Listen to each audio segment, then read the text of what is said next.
Brothers and sisters, we are still in our preaching series, The Message That Changed the World preaching series. Ang ato ang i-discuss din igsoon unsa tong mga mensahe sa Christianity nga mo'y grabe nagdala og impact daw sa tibuok kalibutan igsoon nga grabing millions and even billions of souls were changed by the message of the kingdom and of the gospel. And so last Sunday, gidiscuss ni Pastor Val the missing links of grace. Wag yun nato ni gipalampas igsoon, gidiscuss yun nato unsa ning mga link nga wala kaayo gidiscuss and somehow gitwist pag yo just to serve the human sinful nature igsoon. Na-discuss last Sunday nga if you encounter the grace of God and if you have the grace of God, it will cause you to share the good news to other people. Mao na siya. Dili ang grasya sa Ginoo mao na minoy mo tukmod nimo nga di na ka mo share sa gospel og moingon ka nga grasya naman tanan sa Ginoo. So kung di ka magrasyahan, wala jud ka. Kung wala ka gipili sa Ginoo, may impyerno jud ka. Ang problema lang kay ang nag-ingon, convince siya nga gipili siya sa Ginoo. How about na-appeal siya sa wa pinili? How about ang tao nga niingon nga okay lang di ta mag-share sa gospel, di ta mang-invite og kanang mga silingan nato, pamilya nato sa church kay after all, ang Ginoo ra man po inipili.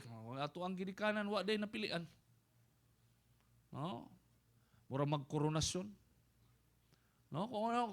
That's the point. Grabe ka bias kay ang nag-ingon, convince siya nga gipili siya. Tapos kato mga tao nga walay value sa iya, dali ra siya moingon nga wa sila gipili. Ayo yung tao. Grace will cause you to evangelize, serve excellently. Ang tao nga nakaila sa grasya o nakatilaw sa grasya sa Dios, isa diha nga mag-manifest is that ang imong pagpangalagad butangan jud nimo og excellence. Mahimo jud kang excellent nga tao for the Lord. And also, you will live a holy life. While living, biyaan nimo. And you will live a holy and a righteous life because you encounter the grace of God.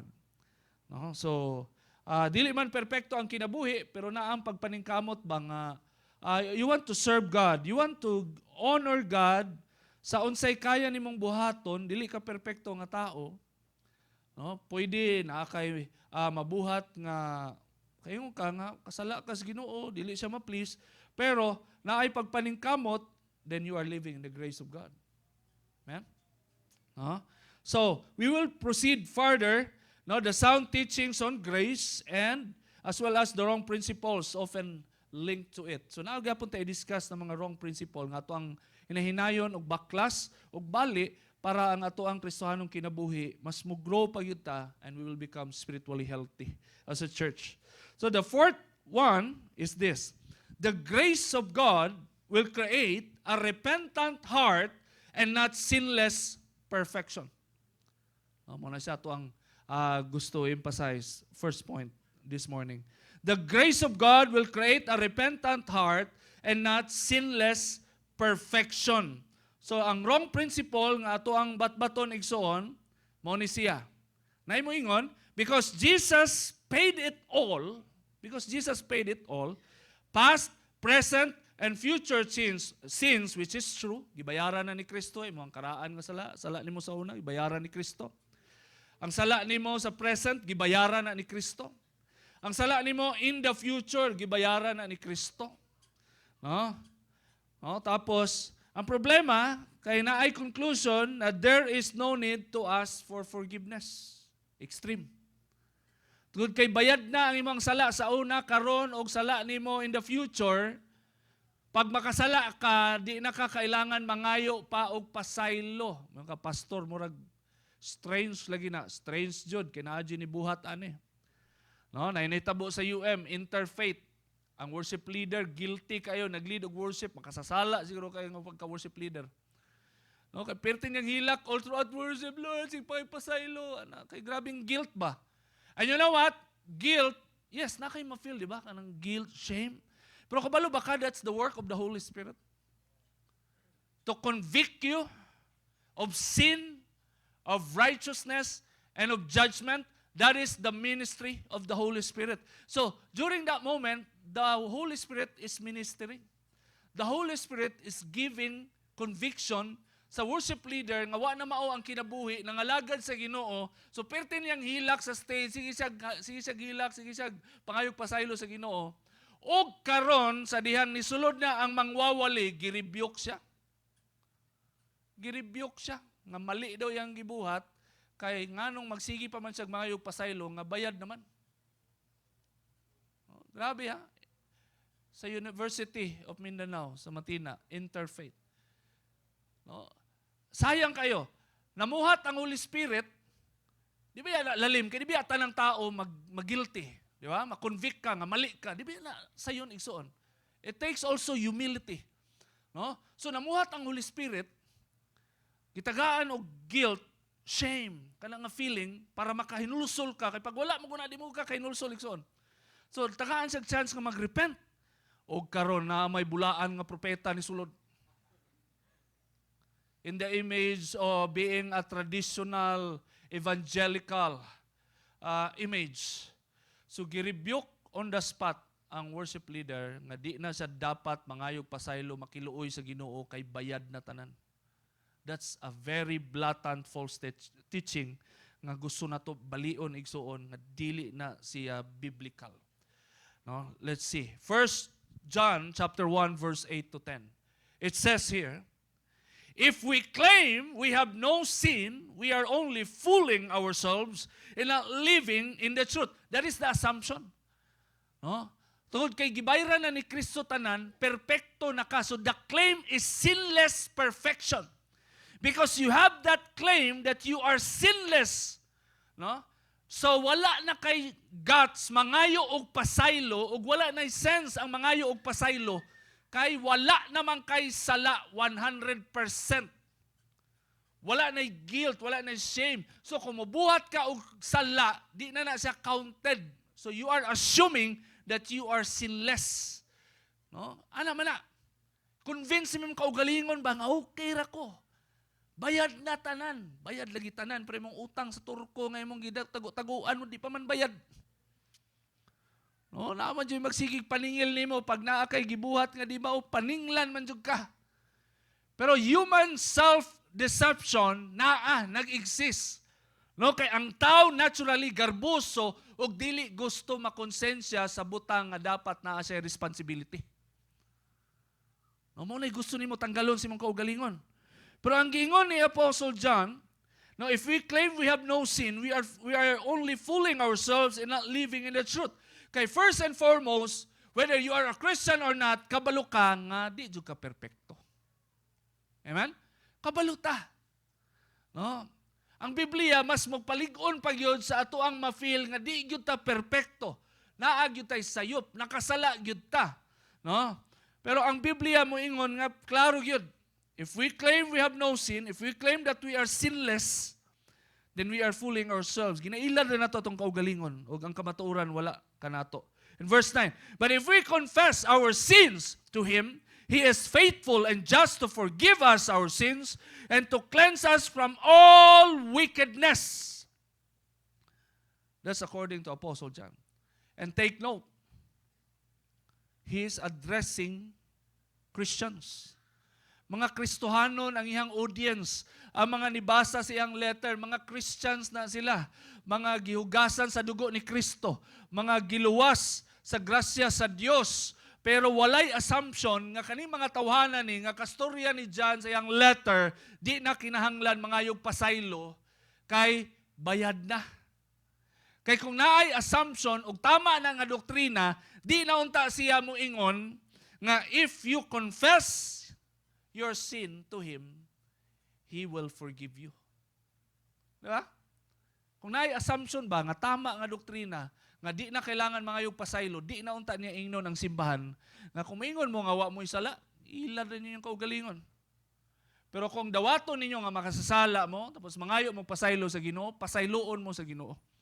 No? So klaro kayo, no, in a broad daylight, na this is the right doctrine with regards to sin and forgiveness. And verse 10, if we claim we have not sinned, we are calling God a liar and showing that His Word has no place in our hearts. Madamay pag yun.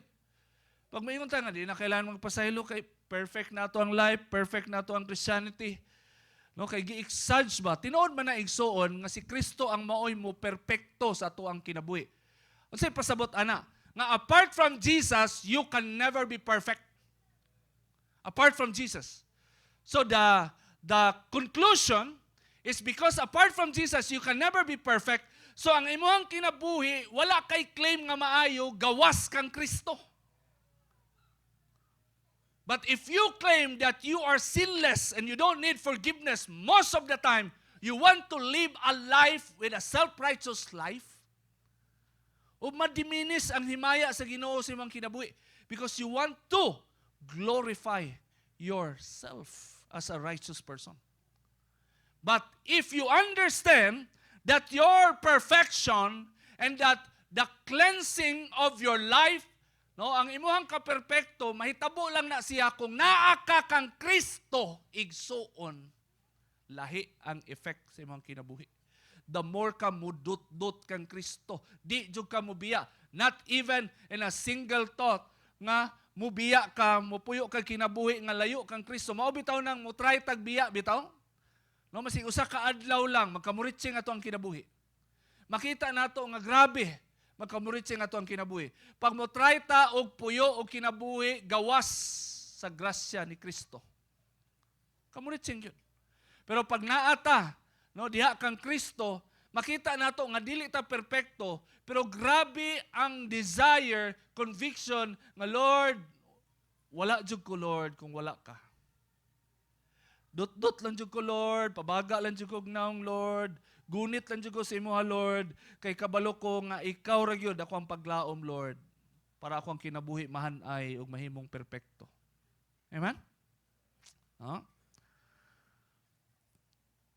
In Titus chapter 2 verse 11 to 14. No, giingon din ni Apostle Paul. For the grace of God has appeared that offers salvation to all people. No, ang grasya sa Ginoo.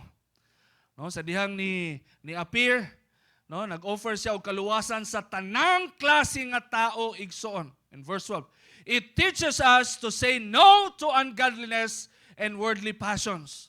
No, mo na effect, no, sa grasya sa Ginoo.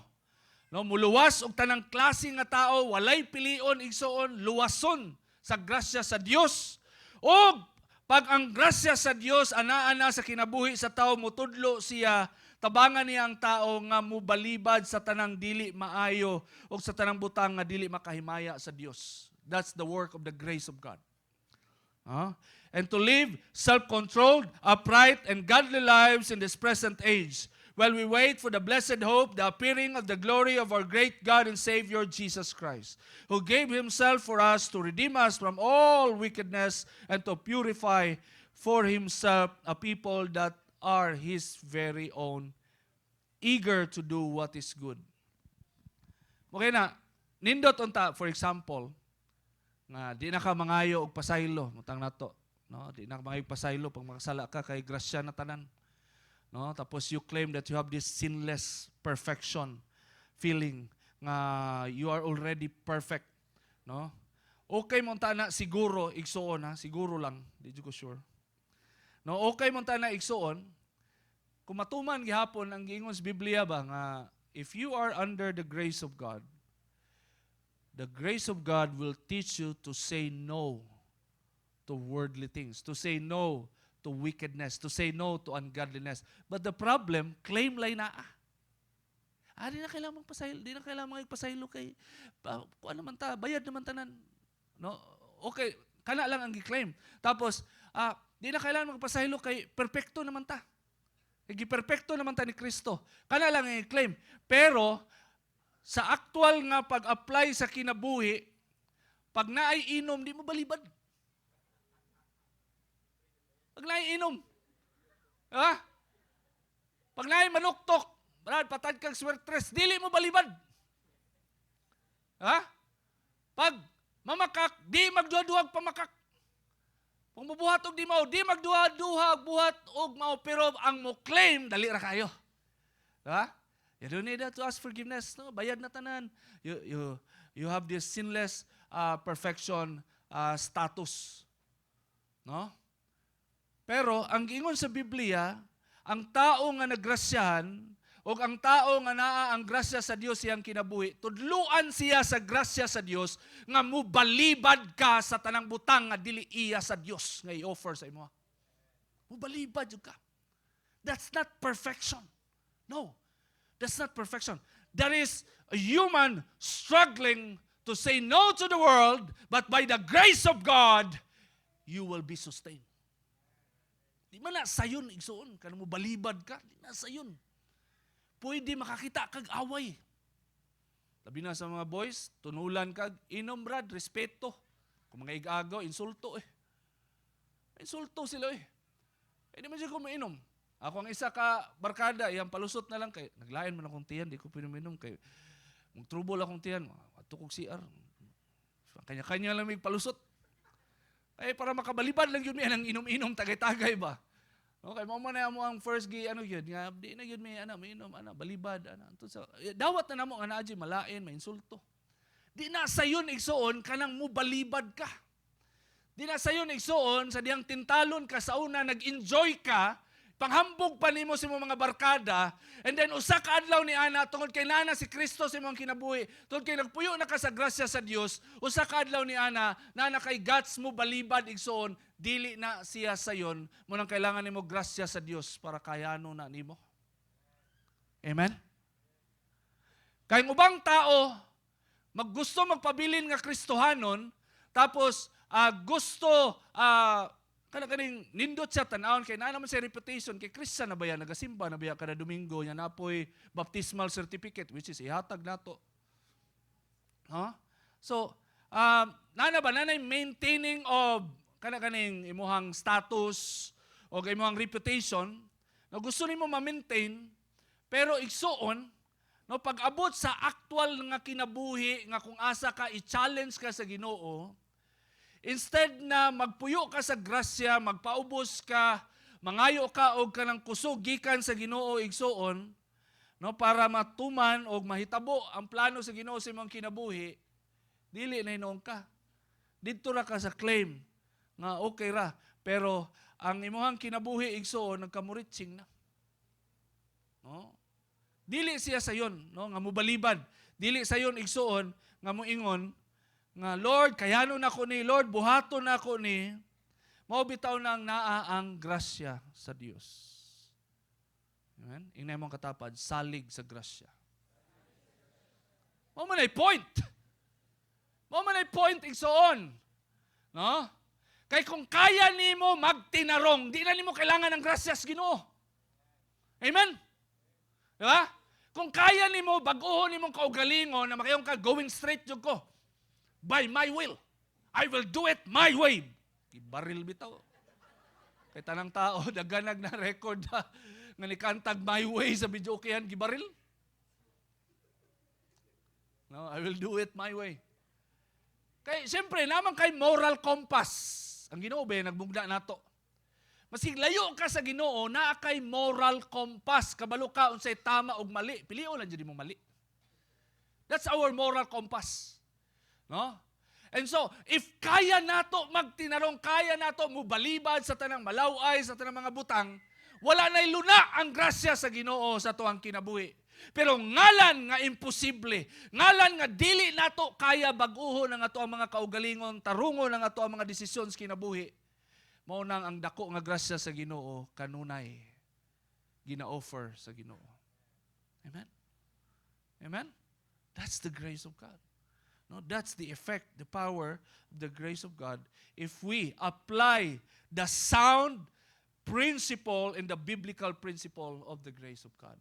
So it is not true nga tungod kay bayad na tanan di na ka mangayog pasaylo sa Ginoo. It is not true.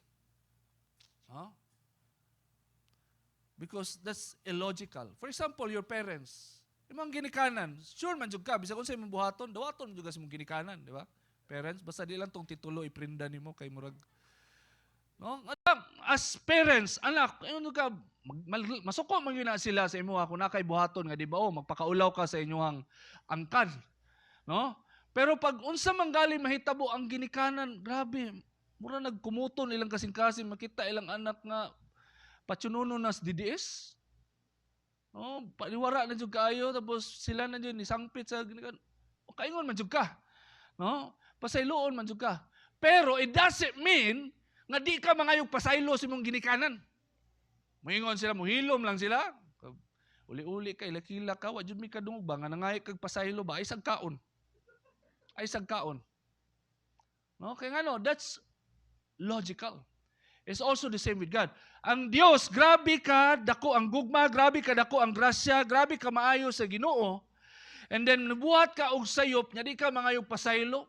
Grabe lahi na nga attitude. Amen? Lahi nga attitude. Thoughts to keep. True encounter with the grace of God will cause you to expose sin instead of covering it. True encounter of the grace of God.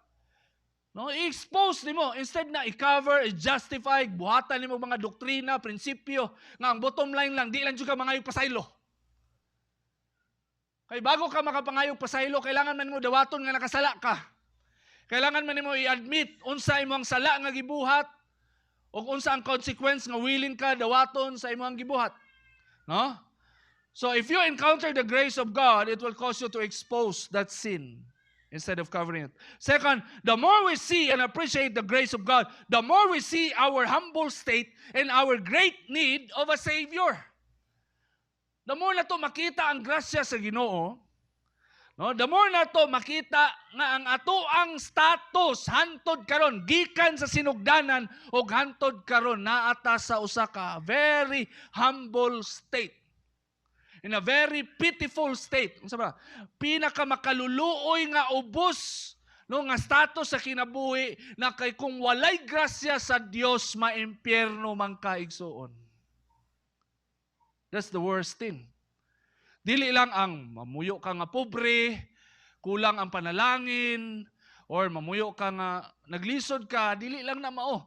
Your spiritual state igsoon. Kung ana ka makaluluoy ang tao. Ang grasya lang sa Dios mao'y makapaabri ni ana, o ang grasya lang sa Dios ang mao'y makapalamdag sa unahuna sa tao nga gikinahanglan nimo og manluluwas sa imuhang kinabuhi. Hantod karon. Hantod karon. Mga tao nga nihawa na sa grasya sa Ginoo, nahimo na nga bugiro, musukol ng pastor, manghasi na sa simbahan, mubuhat ng mga dimao sa simbahan. Isa lang yun. Isa lang yun. Imuhang tan-awon no, ang ilang life, nawala na sila sa grasya sa Dios. Kaya ano? Kaya ang ilang pananaw silang kaugalingon, nahimo silang tarong, nahimo silang kuyaw, nahimo silang bless, tanan tungod kana kay nirispan man pud sila. Naningkamot man pud sila. Nangalagad man pud sila. Nangabig man pud sila kalag, nanghatag sa mga pobre, nagdala og kalag sulod sa church. Kato mga maayong buhat nga ilang gibuhat, ilaha namang gium-om, gikaon, igsuon. Mao nang di na nila makita ang grasya sa Dios nga mauntay mo abri sa ilang hunahuna nga bisan pa man sa unsa ka maayo kakuyaw nga ilang gibuhat sa sulod sa church, dili og dili dapat mawala ang ilahang heart na kailangan nila og Savior. Wala. Kaya kung naa sila ana, magtinarong sila. Amen? Kung naa sila ana, di sila maghinambog. Ikaduha, nga butang, punto, nga ito ang hinuktukan karong adlaw. Atong first, the grace of God will create a repentant heart and not sinless perfection.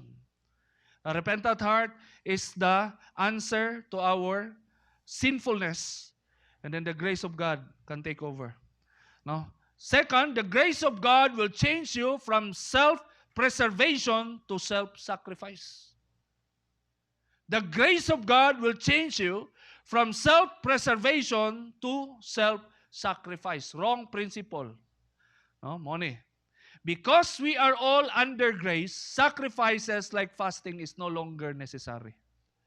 Tungod kay grasya na ang tanan, gibayra na ang tanan, no, ang grasya sa Dios dili masukod dako kaayo tanan, no, ato ang gibuhat grasya naman sa Ginoo. We don't earn it, no.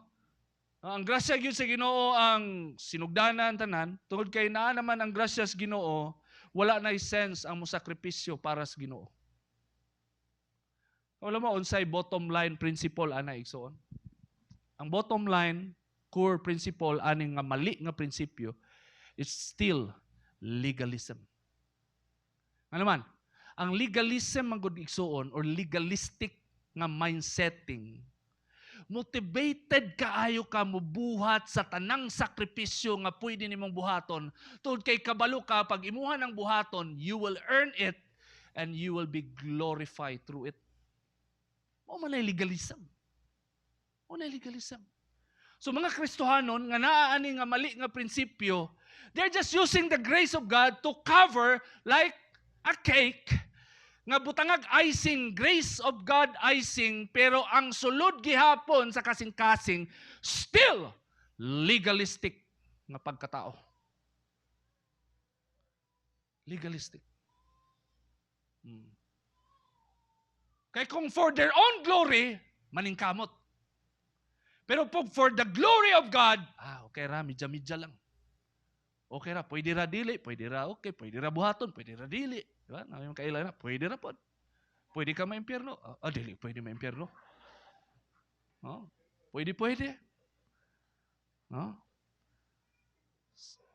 Sacrifices like fasting is no longer necessary. Murang daghang mga kasimbahanan, sige toki o grasya, nawad ang nagana mag-fasting. So, unsay result? Nanaghan ang high blood. Nanaghan ang mga masakiton. Nga mga Kristohanon, daghang mga pastor nga pag edad og 40 wala na. 50 wala na, daghang kog kaila patay na, mga kaila na ko sa una patay na. Ang uban ginahikaw gina-process na mga papeles. Wala man.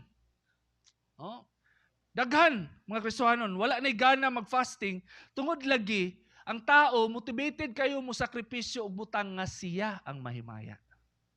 Siya ang makabenefit. So what does the Bible say about fasting? It's not subjective. Unsa nag-ingon sa Biblia sa fasting? Matthew chapter 9 verse 14 to 15. Now before we read Matthew chapter 9, kung imong tanawon si Jesus nag-fasting 40 days. Pero moingon gihapon ang mga Kristohanon nga nagtakuban sa grasya sa Ginoo, si Kristo man na, siya ginibayad. So siya ra po'y buhat. Di ba? Siya nag-fasting of 40 days para man na nato, para di na ta mag-fasting. Naisaratanan ba? Pwede, okay, sige, ma-exempt yun si Kristo kay kamahanan, tapos sa diyang naluya, gipadalag mga anghel. Anak yun, 40 days, way kaon-kaon. So karon dili si Kristo nga tuwan tan-awon. Matthew chapter 9 verse 14 to 15. Ang mga disipulo ni John the Baptist, natingala sila nganong ang mga disipulo ni Kristo walay fasting. Ni-react na sila sa unang panahon pa. Sa unang panahon pa, ni-react na ang mga tao nga kada mga di naga-fasting dako jud nagproblema ba. So muna sa panahon ni Kristo na ni-react si Kristo jud gipangutana, wa po ingon si Kristo nga nag-fasting kung 40 days sila na noon. Wa po ingon si Kristo ana unsa iyang tubag. Verse 14 mo ni. One day the disciples of John the Baptist came to Jesus and asked him, "Why don't your disciples fast like we do and the Pharisees do?" Gidamay pa ang mga hipokrito. Nga disipulo ni John the Baptist. Kami nag-fasting. Ang mga Pharisee nga kalaban nimo nag-fasting. Ngano imong mga disipulo wa man nag-fasting? In verse 15 mo na inindot nga tubag ni Kristo. Do wedding guests mourn while celebrating the groom? Adlo ka pangutanon ni Jesus, di mo tubag diretso ba? Sumbingay kayo. So ang groom na yang pasabot din na siya, ang bililhon, ang halangdon nga tao sa usa ka event sa kasal, di ba? Ang groom. So of course not. Okay. According to Jesus, kaya ba niya paantuson ang ihang mga guest, kung naa diha ang groom, naa diha ang reason sa celebration? Dili gyud. That's the logic nga gusto iabot ni Kristo. But someday the groom will be taken away from them.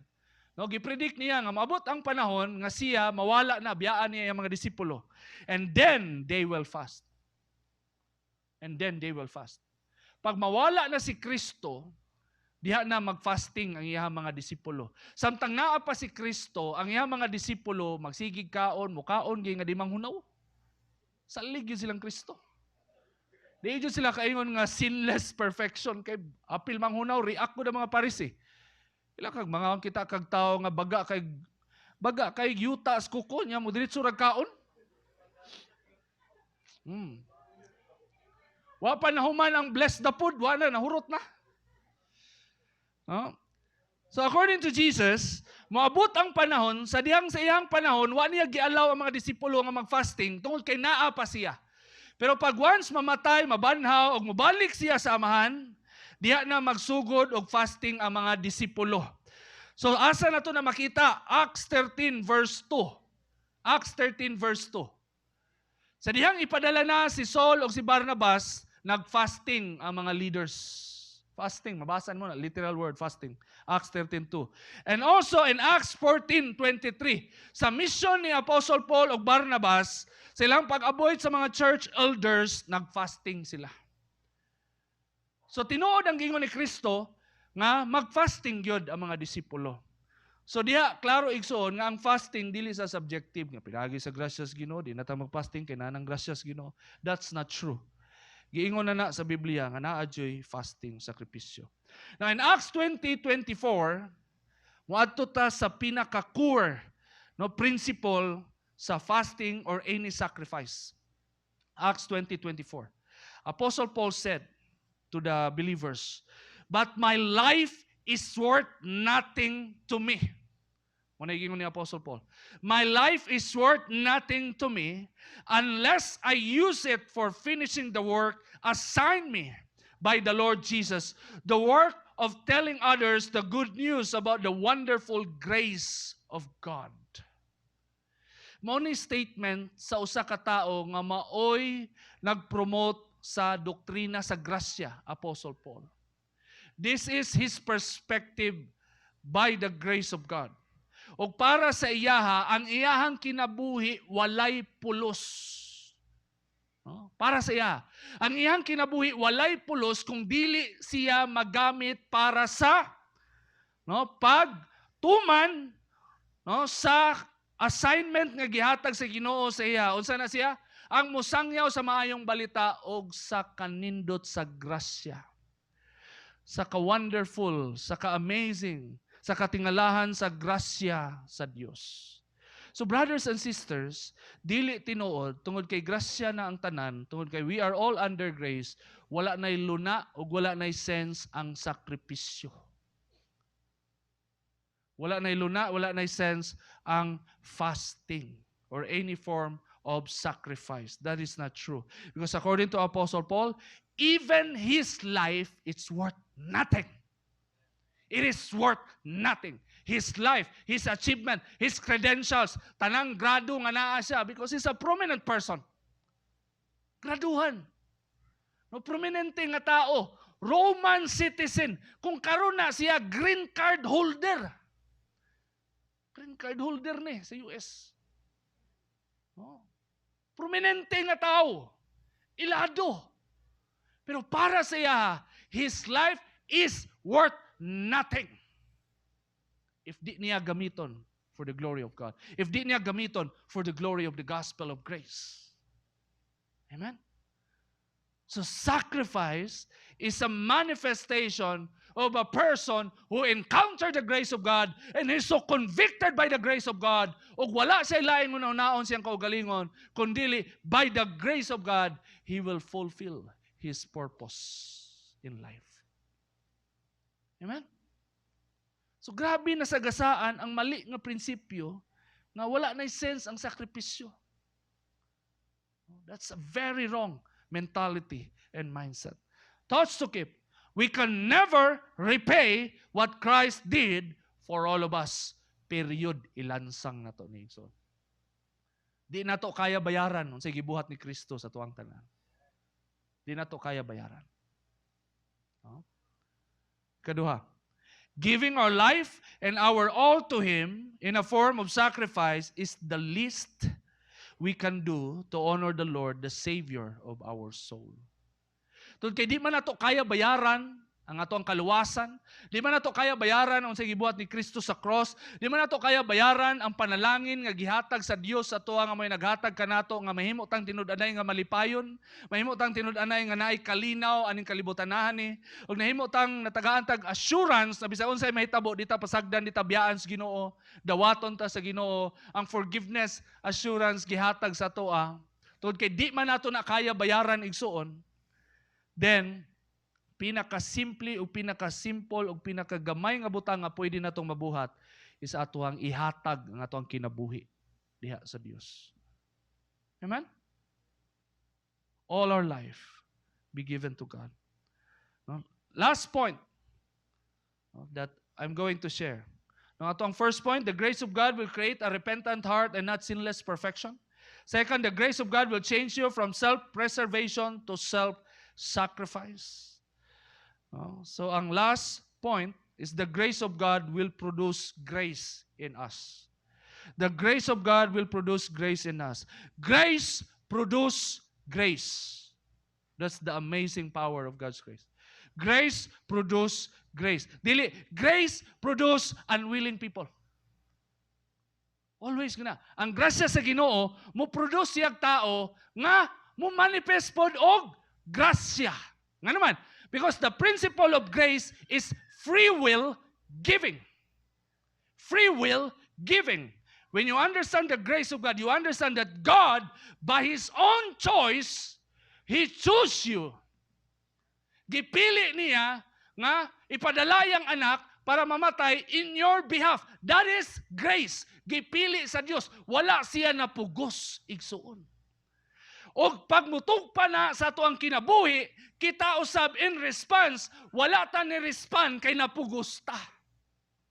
Ni-respond ta tungod kay nasabtan nato ang dako nga grasya o gugma sa Dios. Umunang kita sad, in response to the grace of God, we produce grace also. We choose God. We freely choose God. Huh? In 2 Corinthians chapter 8, verse 7 to 9, it says here, Apostle Paul said, since you excel in so many ways, in your faith, your gifted speakers, your knowledge, your enthusiasm, and your love from us, I want you to excel also in the gracious act of giving. So si Apostle Paul, gi-encourage niya ang church nga mo excel sa giving. Mo excel sa area where they can freely give to the Lord. They want, Apostle Paul, gusto niya nga mo manifest ang church nga naaning grace nag-exist silang life. Nga pilion nila willfully, no, nga wa sila napugos, nga mo hatag for the Lord. Verse 8, I'm not commanding you to do this. So, you see that? The principle of grace. Nituman ka, nibuhat ka sa ingon, tungod kay gisugo ka. Dili na mo grasya. No, ang point ni Apostle Paul, wala ko nanugo ninyo. No, I'm not commanding you to do this, but I'm testing how genuine your love is by comparing it with the eagerness of the other churches. Though ang grace, free will, dili ka dapat mapugos, dili pod siya subjective igsuon. Nasa basis makita ng evidence. Now in verse 9, you know the generous grace of our Lord Jesus Christ. So iyang gipasabot pa yun, gipalawman pa yun niya. You know the generous grace of our Lord Jesus Christ. Though He was rich, yet for your sakes He became poor, so that by His poverty He could make you rich. Naay mga Christians nga mali ilang pag-receive ani. Ilang pag-receive, God is giving them the opportunity to become super blessed and luxurious person. Prosperity. Pero ang problema lang, kay mo claim ta ani nga himuon tang dato gingon mo ri so that by his poverty he could make you rich. Napobre si Kristo para madato ta, so we will become millionaire if that is the application. Sa butang nato literally mahimo tang milyonaryo, bilyonaryo ana. Ang problema kay nahimong milyonaryo, bilyonaryo gi-receive nga prosperity, but the point of Apostle Paul's exhortation, masabtan nimo nga gidato ka sa Ginoo mo nang ayaw dalui ang Ginoo. Mo na point actually igsoon. Gidato ka sa Ginoo. Nagpakapobre siya para mahimo kang dato sa mga maayong buhat. So kung nadato ka, di nimo daluan ang Ginoo, you will freely give whatever the things that you can give for the glory of God. But most of the people, they want the prosperity benefit. Gusto madato. Kay with this verse, kay Ang napobre si Kristo para madato ta. Ang problema, di man dato sa paghatag. Di man dato sa paghatag. Ang ginahatag sa church, excess lang man. No? At their own convenience. So diha, wa na mao, o diha na destroy ang mga katauhan sa Diyos. According to Apostle Paul, I want you to excel in free will giving. I want you to excel in this kind of grace. Because grace produces grace. Amen? So our acts of grace, these are three things that we can see if we have this grace in us. First, we give willingly our time to God. We give willingly our time to God. No? Pag mutugpa ang grasya sa Ginoo, kita igsuon makabaton tag desire nga mohatag sa ato ang panahon sa Dios nga wala ta napugos. Amen. Pastor, tinuod yun na pastor, wala na pugos, pero pag mawali ka pastor, mura jud kog mapugos ba? Dako kay kag tingog pastor, mo exhort raman ko. Pwede man ko muhilak pag di ka mo respond. No, mo encourage naman ta. Now we give willingly our time to God. No? So kung nagrasyahan ka igsuon, nasabtan nimo ang grasya sa Ginoo, mangita kag paraan nga mugahin jud kag panahon sa Dios. Kung di ka ka-appeal sa actual service, mo appeal ka og online service. Amen? No maningkamot jud ka. No buhaton gyud mo ang tanan. Why? Not because you are commanded, but because you understand that it is the grace of God that you are trying to live in your life. Gusto nimo puy-an ang grasya sa Ginoo. Amen? Na-appreciate nimo nga gipili sa Dios nga pakamatyan ka. So ikaw sad, in return, not for the payment of your sin, not for you to be accepted, you also choose God. You spend time with God. Simba, devotion, tanang panahon mo, hatag ka sa Ginoo, available ka. Ikaduha, we give willingly our resources for His kingdom. No, we give willingly our time, and we give willingly our resources for the expansion of the kingdom of God. That's also an act of grace. Time nimo. No, mayon ka, pastor, wala ko'y time, pero magpadala kog donation, pastor.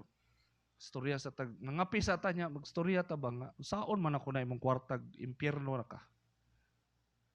Bless kayo ang church, natukod ang simbahan, tapos wa kay panahon sa Ginoo. As a pastor, di ba? Nindot ba na mo donate? Muhatag, glory to God. Wow, praise the Lord. Okay kay ka bro, okay kay ka bro. Nya katong tawo nga nag-donate, why panahon sa Ginoo? Nya walay anybody mo ingon anang tawhana na.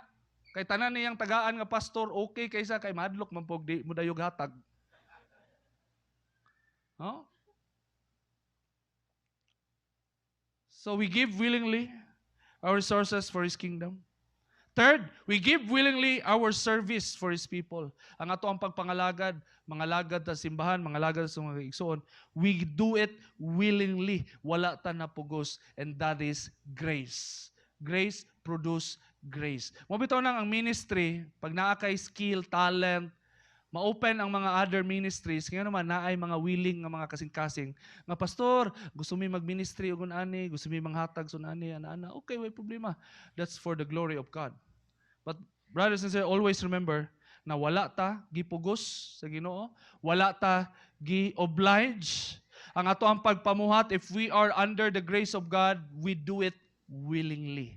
Kay diha lang sa pamaagi nga willingly buhaton nato igsoon, diha nato matagamtaman ang tinuod nga kalipay ug pagpangalagad para sa atong buhi nga Dios. Amen? No? Daghang mga Christians, they go under the covering of grace, pero ang ilahang motivation, ang pagpangalagad, very legalistic. Mo nang pagmangalagad sila, subo kay mga naong dili feel blessed, dali ra masuko. No, irritated kay mga tao, mo control o kinabuhi sa mga tao nga naman because they are trying to cover their service under the grace, but their innermost principle is still legalistic. Kaya ang tinuod nga grasya, pag nagpuyo ka, malipayon ka sa tanang butang nga imong mabuhat for the Lord. Amen? Musimba ka dinhi sa Summit Bar, malipay ka, di ka magna, simba sa ko comply lang kog attendance ani. Oh. Malipay ka, dako kay kag ngisi, makita ka sa mga igsuon dinhi, to mga igsuon nga ngalagad, makauban nato, makaserve ta tinud-anay for the Lord. Word to remember. People who are truly saved by the grace of God will manifest a repentant, sacrificial, and a willing heart for the Lord. Because we cannot repay the Lord, giving our all is the only good thing we can do for Him. Let us all stand.